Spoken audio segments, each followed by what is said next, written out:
നാം ചിന്തിക്കുന്നത് ഒരു വ്യത്യസ്തമായ ഒരു ചിന്തയാണ്. യെശയ്യാപ്രവചനം 43:18-19 വാക്യങ്ങൾ ഇസ്രായേലിനോട് ദൈവം പറയുന്ന ചില വാക്യങ്ങളാണ്. ഇസ്രായേൽ എന്ന് ഉദ്ദേശിക്കുമ്പോൾ യാക്കോബ് എന്നാണ് അവിടെ പറയുന്നത്.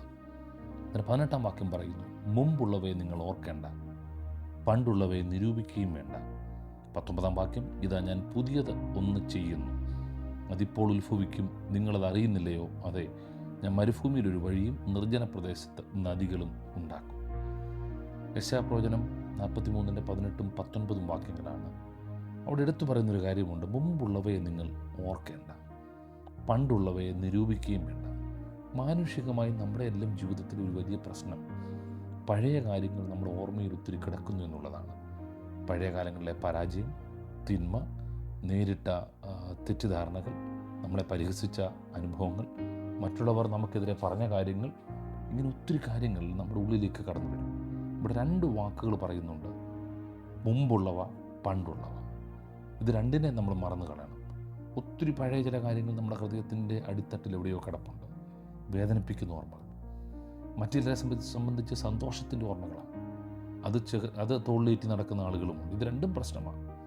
നമ്മൾ വിജയത്തിൽ ആഘോഷിച്ചങ്ങ് പോയാൽ പലപ്പോഴും നമ്മൾ മുൻപോട്ട് പോകാൻ കഴിയാതെ വരും. എന്നാൽ കഴിഞ്ഞ കാലങ്ങളിലെ പരാജയത്തിൽ നിന്ന് പഠിച്ച് മുൻപോട്ട് പോകാൻ കഴിഞ്ഞാൽ ഏറ്റവും നല്ലതാണ്. അപ്പം മുമ്പുള്ളവയെ നിങ്ങൾ ഓർക്കേണ്ട. ജീവിതത്തിൽ കഴിഞ്ഞ നാളുകളിൽ ഒത്തിരി തെറ്റുകൾ പറ്റി, പരാജയങ്ങൾ പറ്റി, അബദ്ധങ്ങൾ പറ്റി, വഞ്ചനകളും ചതികളും ഉണ്ടായി. അതിനെ നിങ്ങൾ ഓർക്കേണ്ട.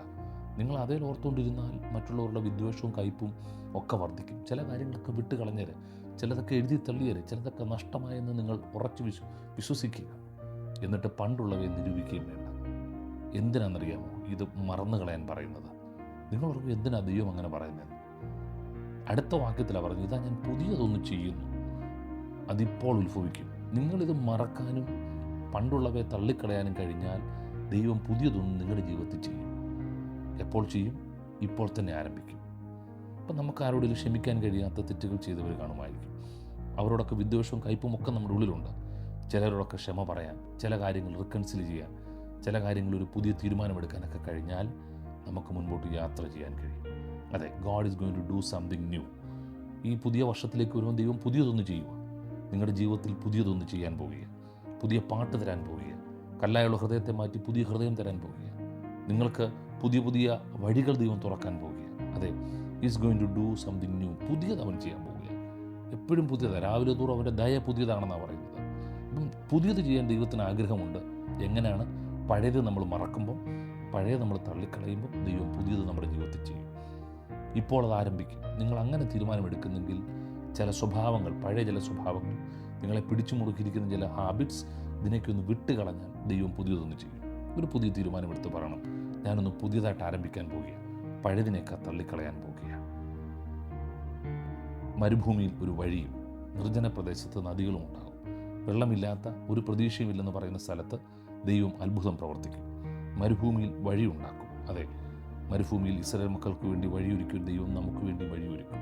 ദൈവത്തിൻ്റെ വഴി അത് തികവുള്ളതാണ്. അത് അനുഭവിച്ചറിയണമെങ്കിൽ നിങ്ങൾ ദൈവസനിലേക്ക് ഏൽപ്പിച്ചിട്ട് പഴയതിനെ എല്ലാം ഒന്ന് തള്ളിക്കളയണം.